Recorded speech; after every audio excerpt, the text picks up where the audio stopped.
მოგესალმებით. დღეს შაბათია საღამოს 9 საათი და ტრადიციულად ამ დროს პირველ არხზე თქვენ უყურებთ ვახოს ანაიას რეპორტაჟს. ქართული ანტისაბჭოთა ემიგრაცია და სპეცსამსახურები 1940-1953 წლები.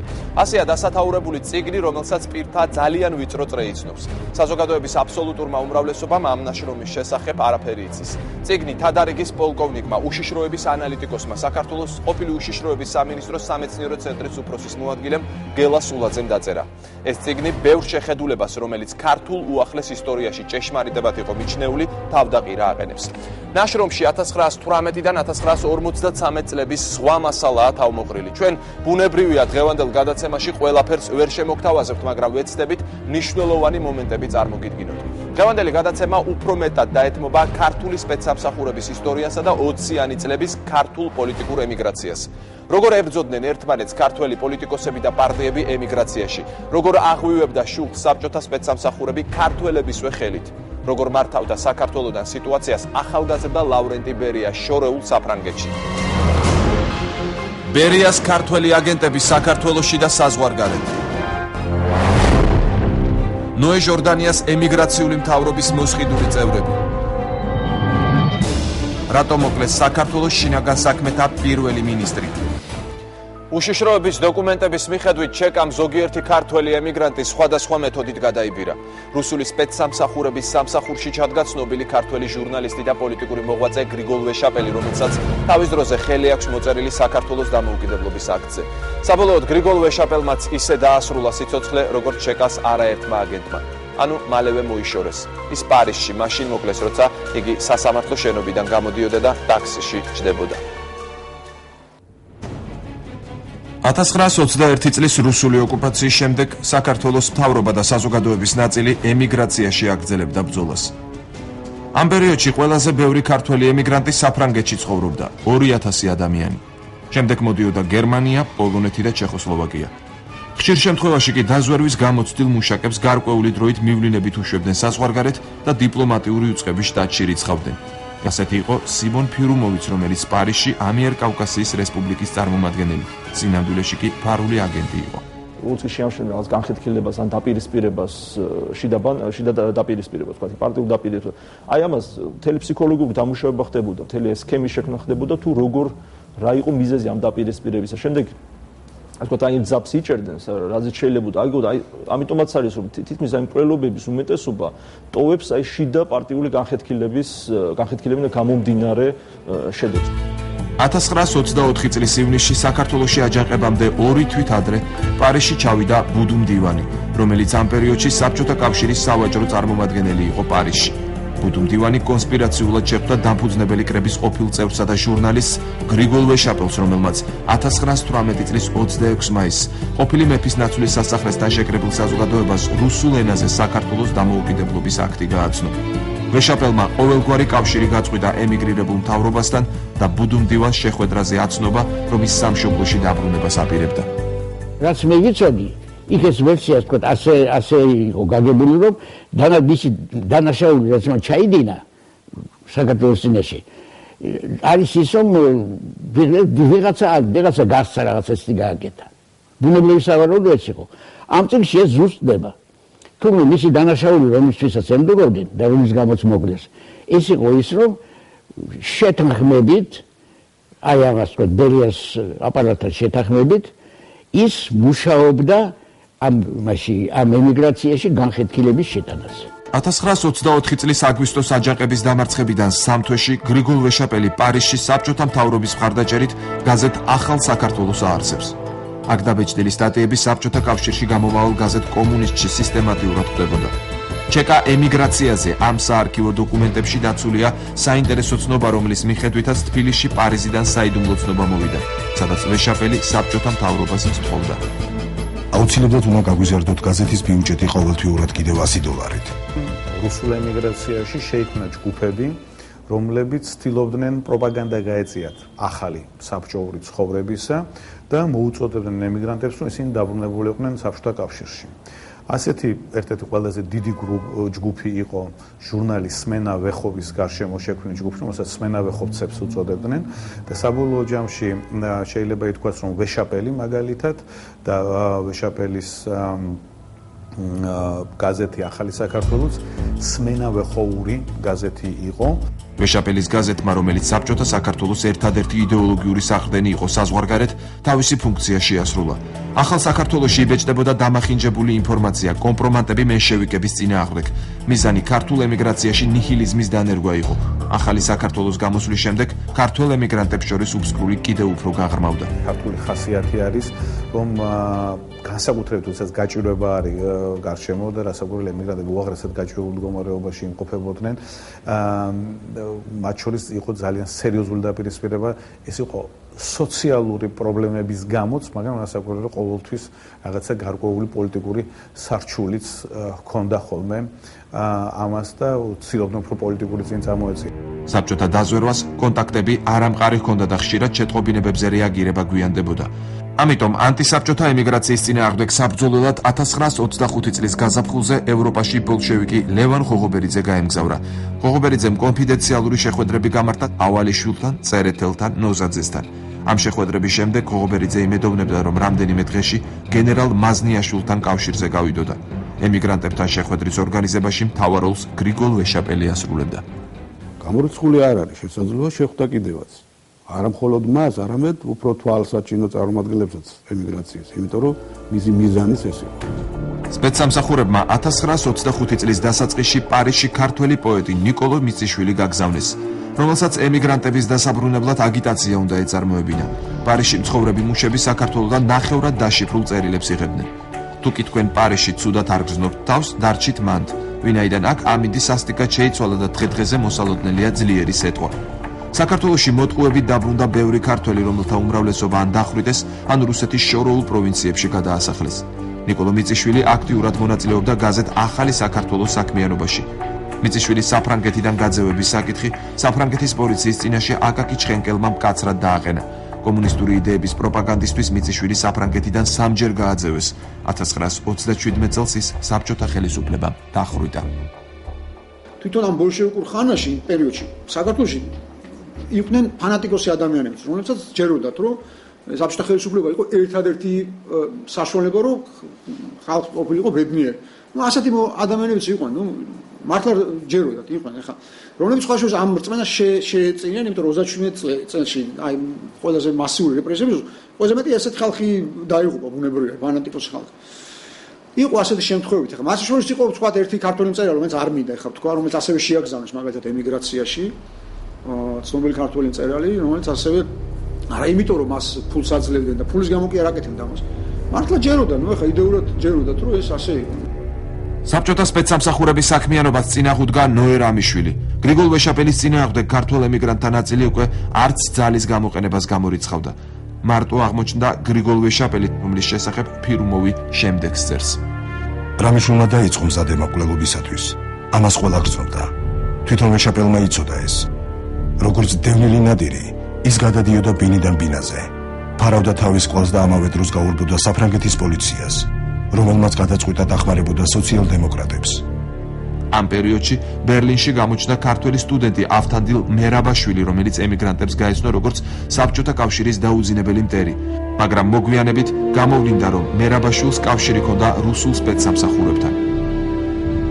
საქართველოს გულანთებული პატრიოტი იყო, რუსთაველის და საქართველოს პოპულარიზატორი იყო და მე არ ვფიქრობ, რომ ვერც არ ვიცი, არ მგონია, რომ ის საბჭოთა მთავრობასთან შეკრული ყოფილიყო. თუმცა დოკუმენტები თუ არსებობს, მე არ გამოვრიცხავ, იმიტომ რომ მთლიანად საბჭოთა სისტემა აკონტროლებდა არა მარტო საქართველოს ტერიტორიაზე ყველაფერს, არამედ ემიგრაციაშიც წყინვალედ აწარმოებდა ამ კონტროლსაც.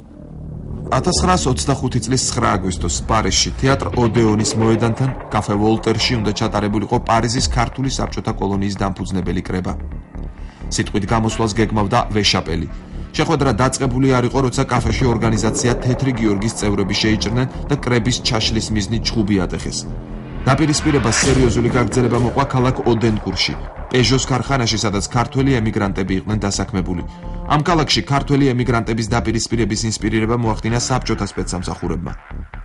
1926 წლის 5 თებერვალს ოდენკურში უპარტიო ქართველ ემიგრანტებს, ქართველ სოციალ-დემოკრატებსა და ქაქუცა ჩოლოყაშვილის შეფიცულებს შორის შეტაკება მოხდა. 26 თებერვალს კი დაპირისპირება სისხლიან შეტაკებაში გადაიზარდა. გაზეთ კომუნისტის ცნობით შეტაკების შედეგად 4 ადამიანი დაიღუპა, 17 კი დაიჭრა. ქართველებს შორის დაპირისპირების კულმინაცია 1926 წლის ივნისი იყო.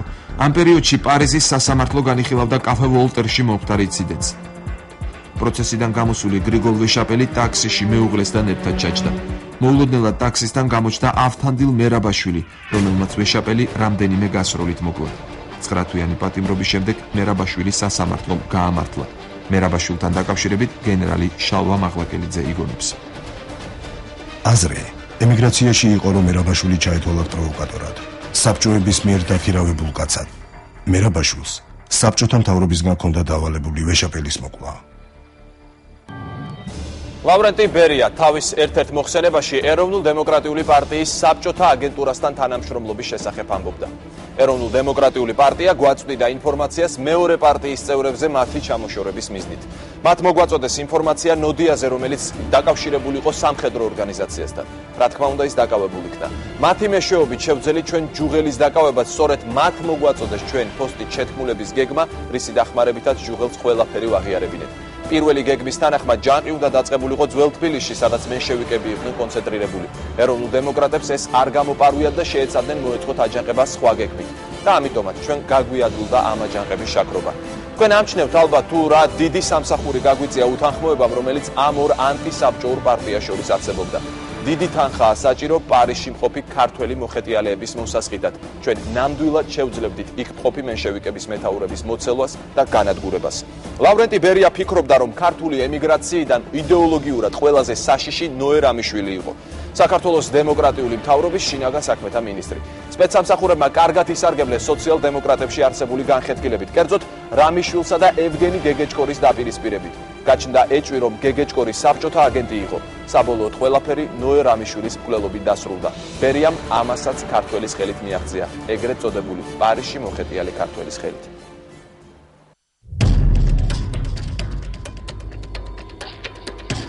ნოე რამიშვილი და სანდრო მენაღარიშვილი პარიზის ქუჩებს მიუყვებიან.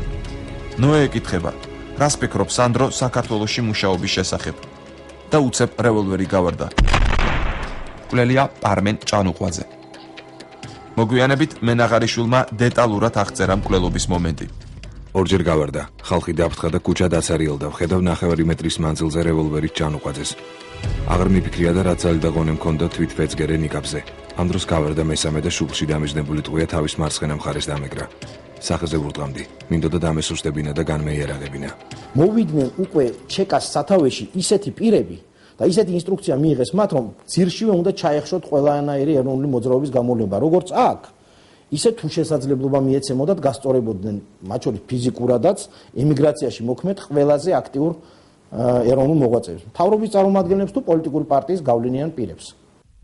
ნოე რამიშვილი აქტიური პოლიტიკური ფიგურა იყო ემიგრაციაშიც და დიდ საქმეს აკეთებდა, რომ საქართველოში ეროვნულ გამათავისუფლებელი მოძრაობისადმი არ შენელებულიყო ყურადღება.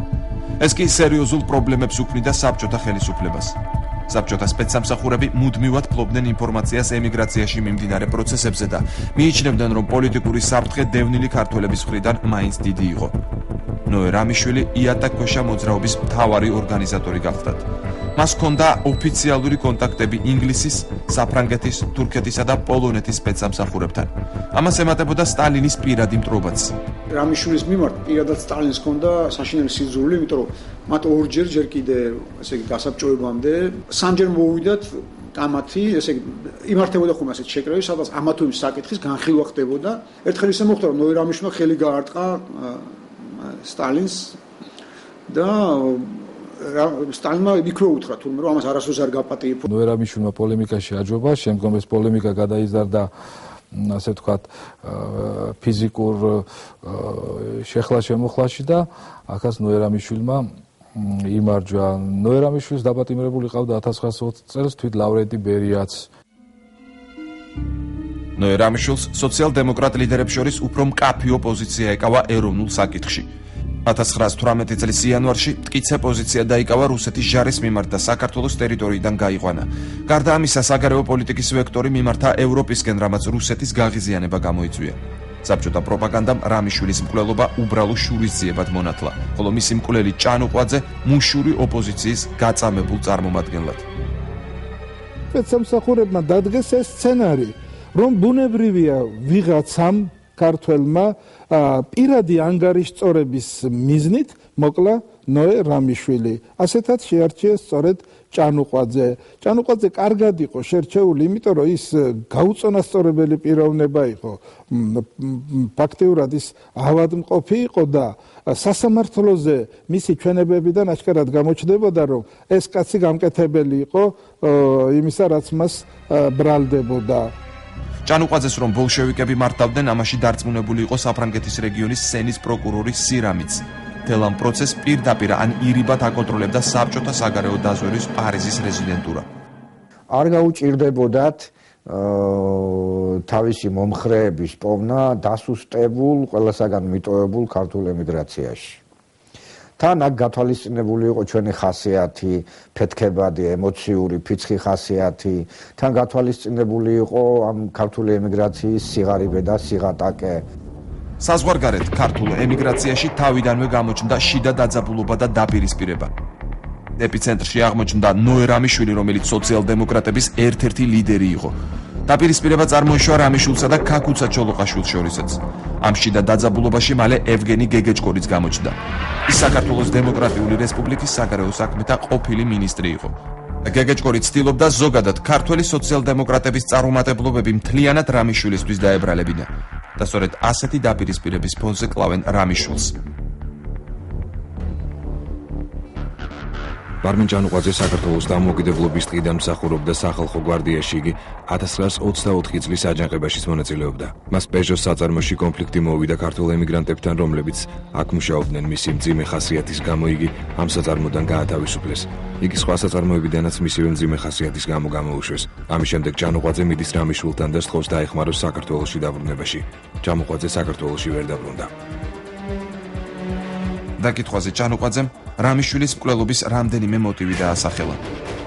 დაახლოებით 1 წლის წინ დუბსას ქარხანაში სამსახური რამიშვილის მომხრეებმა დამაგარბინეს, რის გამოც მე გამოვედი ქართულ სოციალ-დემოკრატთა რიგებიდან. ვადანაშაულებ რამიშვილს იმაში, რომ ქართველი ხალხი წააქეზა საბჭოთა ხელისუფლების წინააღმდეგ ამბოხებაში, მაშინ როდესაც არ არსებობდა გამარჯვების შანსი. რამიშვილმა დაამახინჯა ქართული ანტიკომუნისტური მოძრაობა და დაშალა ისინი პატარა ჯგუფებად. გამოძიების შედეგად რამდენიმე ფაქტი გამოიკვეთა. ერთ-ერთი მოწმის დომენტი ქერქაძის დაკითხვის შედეგად აღმოჩნდა, რომ ჭანუყვაძე ხშირად მიდიოდა ვიზიტით საფრანგეთში საბჭოთა ხელისუფლების საელჩოში.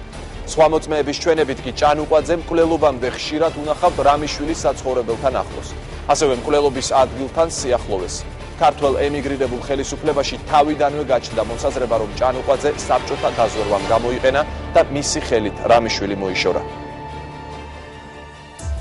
შალიკო კალანდაძე, ემიგრანტი. ჭანუყვაძემ დამიწყო ლაპარაკი საქართველოს შესახებ და მახსოვს კარგად მისი ლაპარაკი, რომ ჩვენ ყველა უნდა გავკომუნისტებულიყავით და ამ ჯოჯოხეთისკენ არ უნდა წამოსულიყავით, რომ კომუნისტების წინააღმდეგ ბრძოლა უნიადაგოა. ოდენკურში არ იქნება მიღებული ჭანუყვაძე როგორც საშიში ელემენტი საზოგადოებისთვის. ბიუროს წინ იდგა და ვიღაცეებს გამოემშვიდობა. მე ამ დროს ქარხნიდან გამოვედი. მან მათ გააყოლა თვალები, მუშტები დაჭიმა და ჩაილაპარაკა.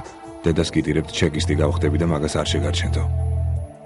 არჩილ გედევანიშვილი, ემიგრანტი. დადიოდა ყოველთვის ჩაფიქრებული და ემდროდა ბედს, ხშირად გამოუთქვა მსურვილი საქართველოში დაბრუნების შესახებ.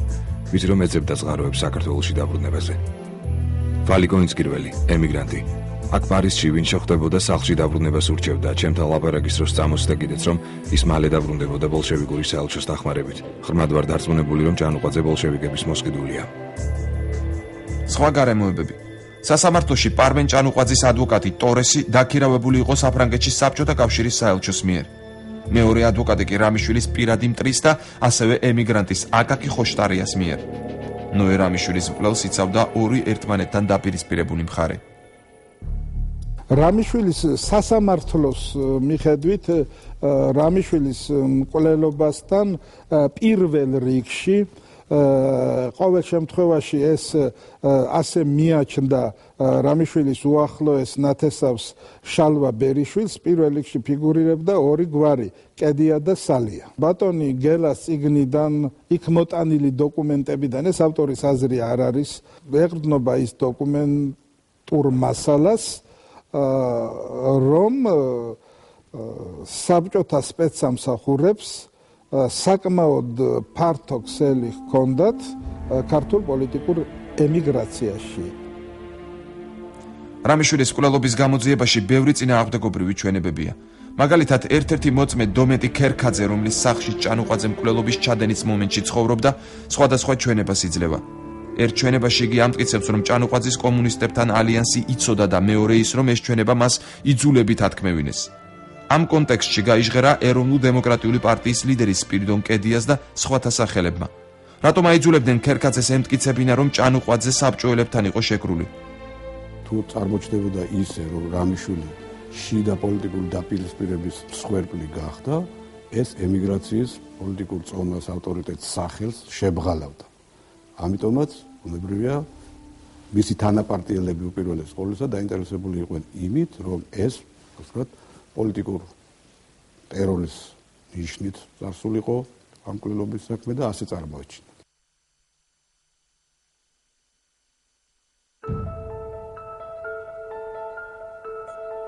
1928 წლიდან მამა დარწმუნდა, რომ ნოე ჟორდანია უნდა მისი ასე თუ ისე დაუპყრო. მიტომ იმისანა ხალხი მოსდო, რომ ეს ერთი წლის მანძილზე უჩიჩინებდა მაშადე მე ყველა ვინც იყო ამილიზაციაში გადარეული ისევე ეს მარცხენა მენშევიკები და კიდევ უფრო ულტრა მემარჯვენეები გაფოსდნენ მამასინაამდე. იმისთან ახლოინი და გინება გაისმოდა არა მარტო სიტყვით. საბოლოო ჯამში ჭანუყვაძე გაასამართლეს და 10 წლით თავისუფლების აღკვეთა მიუსაჯეს. სასამართლოს გადაწყვეტილებით უკმაყოფილო დარჩა ეროვნულ-დემოკრატთა ის ჯგუფი, რომელსაც სპირიდონ კედია ხელმძღვანელობდა. აგრეთვე შეფიცულები, საქართველოს სამხედრო კავშირი და ორგანიზაცია თეთრი გიორგი. მათ ჭანუყვაძის დახმარებისთვის მუდმივ მოქმედი ორგანოც კი შექმნეს. ის რაც ჩაფიქრებული ჰქონდათ და როგორც თვითონ ესახებოდათ, რომ ამ სასამართლოს გადაწყვეტილება, თქვათ, ემიგრაციას თავის სასარგებლოდ გამოეყენებინა, ასე არ გამოდგა. ჭანუყვაძის ხელით კომუნისტებმა ორი პრობლემა მოაგვარეს. ჩამოიშორეს აქტიური მოწინააღმდეგე და დათესეს შიდა კონფლიქტი და დაძაბულობა ქართულ ემიგრაციაში. რუსული სპეცსამსახურების ხელი აშკარად ეტყობოდა ამ საქმეს. მით უმეტეს იმ დროს ლავრენტი ბერიას სურდა იოსებ ჯუღაშვილისთვის ერთგულების დამტკიცება და რამიშვილის მკვლელობა ამისთვის საუკეთესო საშუალება იყო. ბერიამ თავისი აგენტურული ქსელი აქტიურად გამოიყენა. შეთქმულებაში ჩაითრიეს ემიგრაციაში მყოფი რამდენიმე დაჯგუფება. ეროვნულ-დემოკრატები, თეთრგიორგელები და შეფიცულები. ჭანუყვაძის დამუშავებას და ფსიქოლოგიურ მომზადებას სწორედ მათი ხელით ცდილობდა ჩეკა. ჭანუყვაძის სასამართლო პროცესზე გაიჟღერა ვინმე გიორგი გეგელიას სახელმაც, რომელიც EDP-ს ხელმძღვანელ სპირიდონ კედიასთან დაახლოებული პირი იყო. იგი აქტიურად მონაწილეობდა ჭანუყვაძის ფსიქოლოგიურ დამუშავებაში. ის იყო საბჭოთა სპეცსამსახურების წარმომადგენელი იქ. მაგრამ საინტერესოა, რომ ამის შესახებ ემიგრაციაშიც იყო ეჭვი. ემიგრანტულ ლიტერატურაშიც არის მასალა მოიპოვება, რომელიც ხატყობს, რომ გიორგი გეგელიას ჰქონდა კავშირი საბჭოთა საელჩოსთან იმ წლებში. საბჭოთა საელჩოსთან შემთხვევითი კავშირები არ არსებობდა. მოგვიანებით ცნობილი ხდება, რომ გიორგი გეგელია ჩეკას და უშუალოდ ლავრენტი ბერიას ბრძანებებს ასრულებდა. ის გამოცდილი აგენტი იყო, მივლენილი საფრანგეთში ემიგრირებულ ქართველობაში. გეგელიას შესახებ სოციალ-დემოკრატი მამია ბერიშვილი ყვება. გეგელია მიქირავა ჭანუყვაძე, დაბრიდა რომ ბედნიერი კაცი იქნებიო. საქართველოში თუ წახვალ ყველაფერი გექნებაო. რაც კი შეიძლება კაცმა მოიფიქროს იმისთვის კონდაზვერვაში, რაც კი შეიძლება კაცმა მოიფიქროს დაზვერვის ხაზით, ამას ყველაფერს იყენებდნენ. რა თქმა უნდა, პირველ რიგში იყენდა იმ ადამიანებს, რომლებსაც შეეძლოთ სათანადო ინფორმაციის მოწოდება. რამიშვილის გარდაცვალების შემდეგ ვითარება მნიშვნელოვნად არ შეცვლილა იმ ემიგრანტთათვის, რომელთაც აწყობდათ ეს მკვლელობა. ისინი უკვე ნანობდნენ, რომ ამ პროცესს ხელი შეუწყოს, მაგრამ უკვე გვიანი იყო. რაც შეეხება საბჭოთა სპეცსამსახურებს, მათ საკუთარი გეგმა შეასრულეს. ჩამოიცილეს ნომერი პირველი მტერი და ემიგრირებულ ხელისუფლებაში დიდი განხეთქილება შეიტანეს. ეს მკვლელობა ჩაადენილეს ქართველ ემიგრანტს, ქართველივე ემიგრანტების წაქესებით. ჭანუყვაძე კი როგორც იარაღი მტრის ხელში, მალე ყველასგან მიტოვებული დარჩა. და ახლა უკვე გადავდივართ სტუმრების ნაწილზე. ჩვენი პირველი სტუმარი ისაუბრებს პარიზიდან, ისტორიკოსი გიორგი მამულია, ჩვენი სტუმარია. მოგესალმებით ბატონო გიორგი, ძალიან დიდი მადლობა იმისთვის, რომ მონაწილეობთ დღეს ჩვენს გადაცემაში.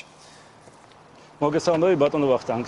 ბატონ გიორგი, თქვენ გაეცანით გელასულაძის წიგნს ქართული ანტისაბჭოთა ემიგრაცია და სპეცსამსახურები და რა შეგიძლიათ გითხრათ ამ წიგნის მნიშვნელობის შესახებ? რაც შეეხება თავად წიგნს, მე ვიტყოდი, რომ მას უდავოდ დიდი მნიშვნელობა ქართული ისტორიოგრაფიისთვის. დიდი მნიშვნელობა აქ იმ მხრივ, რომ ფაქტობრივად პირველად ჩვენ ქართულ ისტორიოგრაფიაში დაიბეჭდა ნაშრომი, რომელიც ემყარება ისეთ სპეციფიკურ და ისეთ მანამდე გამოუკლევ წყაროებს, როგორიც არის საბჭოთა სპეცსამსახურების საარქივო მასალები.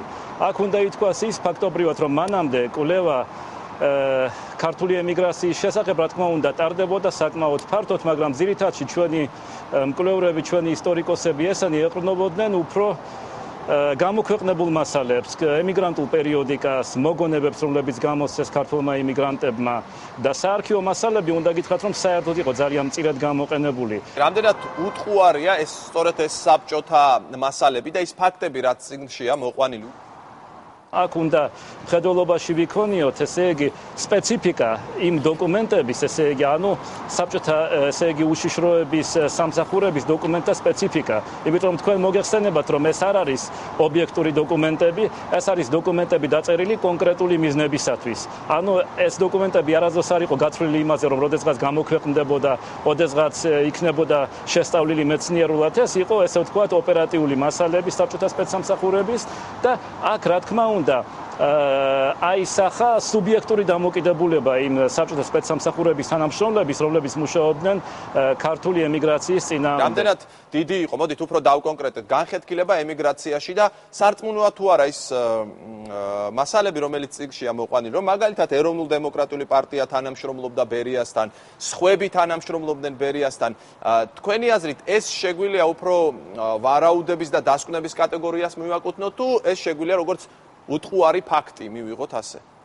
განხეთქილება, რა თქმა უნდა, არსებობდა განხეთქილება სოციალ-დემოკრატიულ პარტიასა და ეროვნულ დემოკრატიას შორის, იგი და ეს განხეთქილება ეყრდნობოდა უპირველეს ყოვლისა, იდეოლოგიურ განსხვავებებს შესაბამისად. მაგრამ თანამშრომლობა ჩეკასთან აი, რაც შეეხება თანამშრომლობას ჩეკასთან, მე შემიძლია ვთქვა, რომ ეროვნულ-დემოკრატიულ პარტიაში პირდაპირ თანამშრომელი ჩეკასთან, ესე ვთქვათ, სულ იყო რამდენიმე კაცი, ესე იგი, მათ შორის აშკარად თანამშრომლობდა ერთი იყო ეგეთი გრიგოლ ვეშაპელი, მის შესახებ სხვათა შორის საკმაოდ, ესე იგი, ცლად აქვს ბატონ გილას მოთხრობილი და აი ეს თანამშრომლობა, ესე იგი, მე შევისწავლე სხვათა შორის ვეშაპელის საქმე. ვეშაპელი იყო ეროვნულ-დემოკრატიული, ესე იგი, პარტიის თავმჯდომარე სპირიდონ კედიას ერთ-ერთი მოადგილე, რომელსაც ყოველთვის ჰქონდა იმის ამბიცია, რომ ეთამაშო უფრო მეტი როლი, ვიდრე ის თამაშობდა სინამდვილეში, ესე იგი, ამ პარტიის ისტორიაში და საქართველოს ისტორიაში. და მისი, ესე ვთქვათ, გადასვლა საბჭოთა მხარეზე მოხდა საინტერესო, ესე იგი, ფაქტია. 24 წლის აჯანყების შემდგომ. და როდესაც ვუკვირდები ვეშაპელის, ესე ვთქვათ, ევოლუციას, პირდაპირ, ესე იგი, გასაკვირია, როგორ ხდება და როგორ გავს ქართველი კაცის ბუნება, ესე იგი, იმას, რაც ხდებოდა დაუშვათ 20-იან წლებში ვეშაპელთან და იმას, რაც ხდება ჩვენთან დაუშვათ თანამედროვე პერიოდში. რამდენად ვიცნობთ საერთოდ ემიგრაციის ისტორიას საქართველოში და ხომ არ არის ცოტა მძიმე მოსასმენი ის სიმართლე, რომელიც ჯერ კიდევ არ იცის საზოგადოება? ჩვენ ვირწნობთ მათ იმ ნაშრომების საფუძველზე, იმ, ესე იგი, წერილების, იმ მემუარების საფუძველზე, რაც თავად თვითონ ემიგრანტებმა გამოაქვეყნეს. რაც შეეხება საარქივო მასალას და ეს შეეხება არა მხოლოდ უშიშროების, ესე იგი, საარქივო მასალას, არამედ საერთოდ საარქივო მასალას, რაც მოიპოვება იმ ქვეყნებში, სადაც ცხოვრობდნენ ემიგრანტები, საფრანგეთში, გერმანიაში, პოლონეთში. ამ მასალას, რა თქმა უნდა, ჩვენ ნაკლებად ვიცნობ და აი სწორედ ამ მხრივ ბატონ გელასულაძის წიგნი ძალიან საყურადღებოა, იმიტომ რომ ის ეფუძნება იმ მასალებს, ან საარქივო მასალებს, ზუსტად რომ ვთქვათ, ესე იგი, რომლებიც ყველაზე ნაკლებად იყო შესწავლილი და ნაკლებად იყო, ესე ვთქვათ, სრულ სურათს ქართული ემიგრაციისას ჩვენ შევძლებთ წარმოვადგინოთ მხოლოდ იმ შემთხვევაში, თუ მოხდება კომპლექსური შესწავლა, არა მხოლოდ უშიშროების წყაროების, არამედ სხვა საარქივო მასალების, იმ მასალებისაც გაბნეულია მთელს, ესე ვთქვათ, იმ ქვეყნებში სადაც ცხოვრობდა ქართული ემიგრაციის წარმომადგენლები. ანუ მასალების მოპოვება უფრო გაადვილებულია ბატონ გიორგი დღეს? დღეს რა თქმა უნდა, იმით რომ უნდა ითქვას, რომ საქართველოში განსხვავებით სხვა ქვეყნებისგან მასალების მოპოვება საკმაოდ გაადვილებული. აი მაგალითად საფრანგეთი ავიღოთ, არა, ესე იგი, საფრანგეთში თქვენ შეგიძლიათ მიხვიდეთ პოლიციის სამმართველოს არქივში, ესე იგი პარიზის პრეფექტურის არქივში, სადაც არის რამდენიმე დოსიე თვითონ, ესე იგი, დიდი საქმე ქართული ემიგრაციის ისტორიაზე, ნუ არის ესე იგი საპოლიციო მეთვალყურეობის საქმეები, ესე იგი, არის ცნობები, რომლებსაც ამამდებდა ფრანგული პოლიცია, არის ქართული ემიგრაციის არქივის, ესე იგი, დელს ნანტერის ბიბლიოთეკაში. ისევ ბატონ გელასტიკში, რა თქმა უნდა, ესე იგი, მოცემულია მხოლოდ ერთი ასპექტი, ესე ვთქვათ, ერთი ასპექტი ქართული ემიგრაციის ისტორიის, მაგრამ ეს ასპექტი არის ძალიან მნიშვნელოვანი და გარდაუვალია იმისთვის, რომ ჩვენ გქონდეს, ესე ვთქვათ, სრული და აბსოლუტურად კომპლექსური სურათი ქართული ემიგრაციის ისტორიისა. გასაგებია. ძალიან დიდი მადლობა მინდა გადაგიხადოთ ინტერვიუსთვის, პირდაპირი ჩართვისთვის. მე ჩვენს მაყურებელს შევახსენებ, ეს იყო პირდაპირი ჩართვა პარიზიდან და ისტორიკოსი გიორგი მამულია. ახლა კი გთავაზობთ სხვადასხვა მოსაზრებას გელა სულაძის ნაშრომის შესახებ ქართული ანტისაბჭოთა ემიგრაცია და სპეცსამსახურები 1918-1953 წლები. ეს ნაშრომი არ არის სასამართლო მტკიცებულება, ის არის ავტორის აზრი დოკუმენტურ მასალაზე დაყრდნობით, ბრალის დამტკიცება წიგნის ავტორის მოვალეობა არ არის. ეს წყაროები, რა თქმა უნდა, არის თითიდან გამოწვეული. გარდა ამისა, ხშირად ეფუძნება ზეპირ გადმოცემებს. აი, როგორც სპეცსამსახურების, კგბ-ს, ჩეკას, გამოცდილი ძველი ვეტერანები აღნიშნავდნენ, ეს იყო ასე და ასე. ისტორიისთვის ეს არის კატეგორიულად მიუღებელი. ძალიან დიდი მადლობა ავტორს, რომელმაც ეს უზარმაზარი შრომა გაწია. და როგორც ჩანს, როგორც წინა სიტყვებიდან ვიცით, ისედაც სავარაუდოა, გაწია არასავსებით დაცულ პირობებში. მე ძალიან გამიხარდება, თუ იქნება ამაზე მსჯელობა. ქართული ანტისაბჭოთა ემიგრაცია და სპეცსამსახურები 1918-1953 წლები. ამ წიგნზე და მასში მოყვანილ ფაქტებზე ჩვენ ძალიან ბევრი ვისაუბრეთ და ახლა მისი ავტორი გელა სულაძე ჩვენი სტუმარია. მოგესალმებით ბატონ გელა, ძალიან დიდი მადლობა გადაცემაში სტუმრობისთვის და ჩემი პირველი შეკითხვა, რატომ გაგიჩნდათ ინტერესი აი ამ პერიოდის მიმართ 18-53 წლები? უპირველესად დიდი მადლობა მოწვევისათვის, ბატონო ვახტანგ. მადლობა მინდა გითხრათ ამისათვის. დავიწყოთ იქიდან, რომ როდესაც მე პირველად გავეცანი სახელმწიფო უშიშროების კომიტეტის არქივს, ანუ ჩვენ პერიოდულად გვიწევდა საარქივო საქმეების გადასინჯვა, ეს იყო დაახლოებით 1986-87 წლები. აი მაშინ მივხვდი და დავიწყე ფიქრი, რომ საქართველოს ისტორია ცოტა სხვანაირია, ვიდრე თქვა ჩვენ ეს ბოლო 70 წელი გვასწავლილი და ბუნებრივია გაჩნდა რეალური ისტორიის შექმნის სურვილი, ოღონდ დანახული სპეცსამსახურების თვალით. არა მარტო საბჭოთა სპეცსამსახურების, არამედ ზოგადად სპეცსამსახურების თვალით. აი როგორია სპეცსამსახურების თვალით დანახული საქართველოს ნამდვილი ისტორია? როგორ გითხრათ, ცოტა მძიმეა. მაგრამ უნდა გავითვალისწინოთ, ეს იყო საბჭოთა პერიოდი და ბუნებრივია საბჭოთა პერიოდზე უკვე ყველა ლაპარაკობს, აქ ორი აზრი არ არის, რომ ეს ურთულესი პერიოდი, მძიმე პერიოდი იყო. ნუ შესაძლებელია ვთქვა 70-იანი, 80-იანი წლები შედარებით ლიბერალური იყო, რბილი იყო, მაგრამ სპეცსამსახურები აქაც აქტიურობდნენ და აქაც თავის სიტყვას ამბობდნენ. აი, თქვენს წიგნში მოყვანილია ფაქტები ძალიან არასასიამოვნო ხშირ შემთხვევაში, ასე ვთქვათ, მოსასმენად და წასაკითხად, თუ როგორ თანამშრომლობდნენ პარტიები, მისი ცალკეული წევრები ბოლშევიკებთან, კონკრეტულად ბერიასთან. აი ეს ფაქტები რამდენად არის დადასტურებული, იმიტომ რომ ზოგიერთმა ისტორიკოსმა თქვა, რომ ფაქტები არის გაყალბებული და ჩვენ არ შეგვიძლია ამ ფაქტებს ვენდოთ. მე დარწმუნებული ვარ, რომ არაერთგვაროვანი დამოკიდებულება ექნება წიგნს, რომელიც ჩემი აზრით არის შეიცავს სკანდალურ ფაქტებს.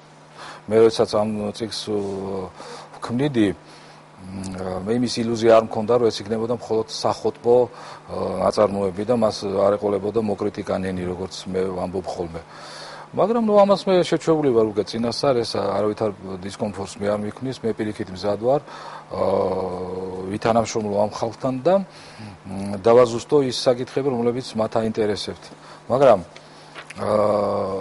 ის რაზეც მე ვსაუბრობ, უმეტესწილად ფაქტებზე არის აგებული. აქ ხდება ბატონ გელა უკაცრავად გაწყვეტინებთ ასეთი შეკითხვა. ამდენად ძლიერი იყო ჩეკა იმ პერიოდში თუ ეს ყველაფერი როცა ასე ახერხებდა თავისუფლად, ასე ვთქვათ, დაპირისპირების და შუღლის გაღვივებას იმის ბრალი იყო, რომ ეს დაპირისპირება უკვე კრიტიკულ ზღვარამდე იყო მისული ქართულ ემიგრაციაში.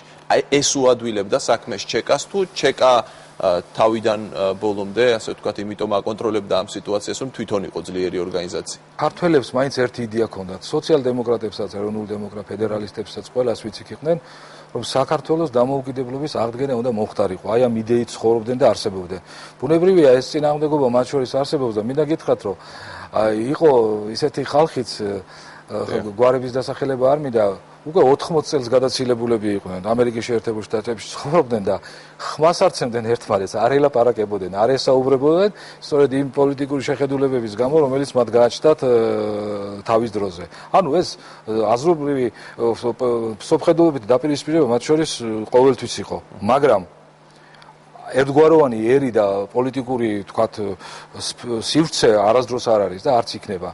მაგრამ აი ამ დაპირისპირებას, რომელიც თქვათ ამ იდეურ ნიადაგზე იყო, აი სწორედ ამის გაღვივებაში იყვნენ დიდოსტატები, სპეცსამსახურები. აი ჩვენ ვნახეთ წიგნის მიხედვით როგორ მზადდებოდა ნოე რამიშვილის მკვლელობა. თქვენ ფიქრობთ, რომ ნოე რამიშვილი, თქვათ, რომ ვერ მოეკლათ, ცოტა სხვაგვარად შეიძლება წარმართულიყო, თუნდაც ქართული ემიგრაციის ცხოვრება იქ საფრანგეთში. აქ არ არის ლაპარაკი იმაზე, რომ ქართული ემიგრაცია რაღაც დაბრუნებულიყო და აქ აღედგინა თავისი ლეგიტიმური ხელისუფლება. იქ შეიძლებოდა უფრო ძლიერი ყოფილიყო ქართული ემიგრაცია. მართლა იყო თუ არა ნოე რამიშვილი ის გამაერთიანებელი ფიგურა, რომლის გარშემო კონსოლიდაცია მოხდებოდა. სპეცსამსახურების საბჭოთა ასე თუ ისე კარგად მუშაობდნენ. ხა როდესაც ორი დაჯგუფება დიდი და სერიოზული ერთმანეთზეა წაკიდებული, უნდა ჩავთვალოთ, რომ ისინი კარგად წაქეზებულები არიან და სპეცსამსახურები კარგად მუშაობენ. მიუხედავად ამისა, ერთმანეთს ფიზიკურადაც კი შეეხნენ, იყო ასეთი ისტორიაში არის ასეთი ეპიზოდები. ნოე რამიშვილმა 1930 წელს მაინც მოახერხა ყველა პოლიტიკური ძალის გაერთიანება ერთი მიზნისაკენ. ეს იყო უკვე ძალიან ძლიერი და საშიში ანტისაბჭოთა ძალა.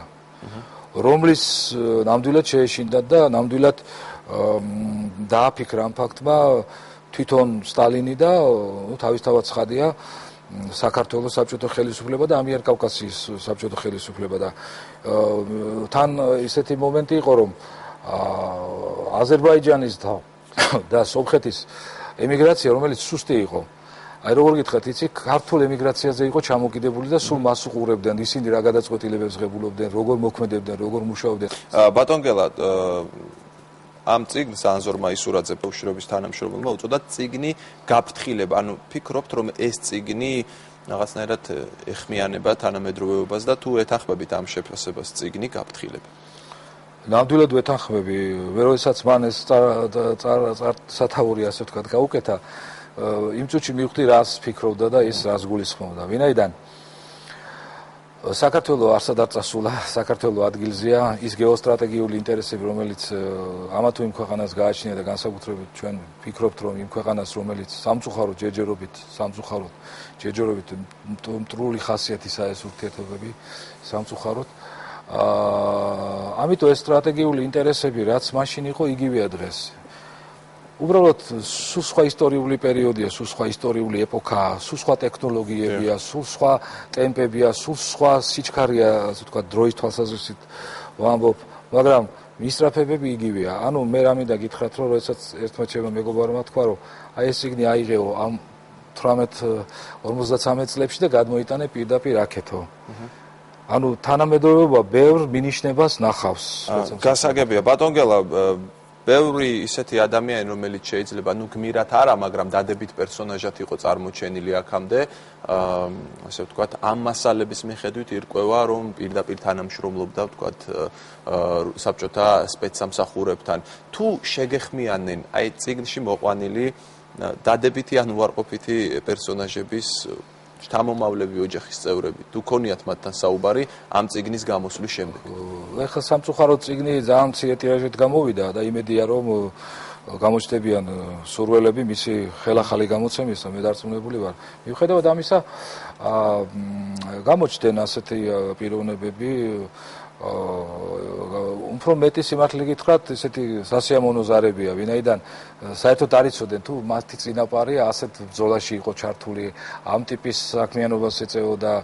იყო ისეთი ზარებიც, რომელიც არ იყო მთლად სასიამოვნო, მაგრამ არ აუშავს ახლა რა ვუყოთ, უნდა შევეგუოთ ამ ამბავს, მაგრამ მინდა გითხრათ, რომ დაზვერვასთან, საბჭოთა დაზვერვასთან თანამშრომლობა მაინც პირობითი იყო, ეს არ იყო ის, რომ მაგალითად მთელი ცხოვრება გააჩნდათ ეს ვალდებულება. იყო შემთხვევები, როდესაც თვითონ ეს პიროვნებები ცდილობდნენ დაზვერვის გამოყენებას თავისი მიზნებისათვის. ანუ ყველაფერი იყო ის, რაც დამახასიათებელია სადაზვერვო პროცესისათვის. ამიტომ აქ მე განსაკუთრებულს ვერაფერს ვერ ვხედავ. სიმართლე გითხრათ, ეხლა იქ მაინდა-მაინც ანტიგმირებიც არ ჩანან, მაგრამ ამ გმირების გარშემო უხერხული სიტუაციებია. და ბოლოს მინდა გითხოთ, ხომ არ უნდა ველოდოთ რაიმე ახალ წიგნს, ახალ ნაშრომს, ან თუნდაც ამ თემატიკის გაგრძელებაზე, ან უშიშროების რაღაც სხვა მასალების შესახებ. თქვენგან.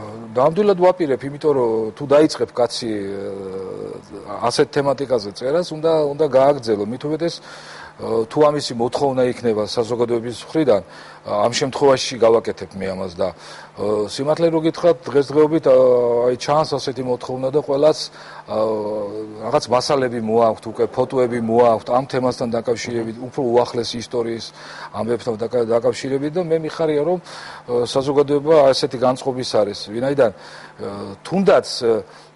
თუნდაც პიროვნება თანამშრომლობდეს დაზვერვასთან, მაგრამ მას ურთულესი ცხოვრების გზა ჰქონდეს გავლილი, შეიძლება რაღაც პერიოდი თანამშრომლობდა, მაგრამ შემდგომში მან ისეთი გადაწყვეტილებები მიიღო ერისათვის და ქვეყნისათვის, რომ ნამდვილად დასაფასებელია და მისი თანამშრომლობა სპეცსამსახურებთან არც არაფერს არ ნიშნავდეს განსაკუთრებულს. ბატონო გელა, ძალიან დიდი მადლობა გადაცემაში სტუმრობისა და საინტერესო საუბრისთვის. დღევანდელი გადაცემა კი ამით დასრულდა. გემშვიდობებით მომავალ 2011 წლამდე გისურვებთ ბედნიერ დღესასწაულებს. ნახვამდის.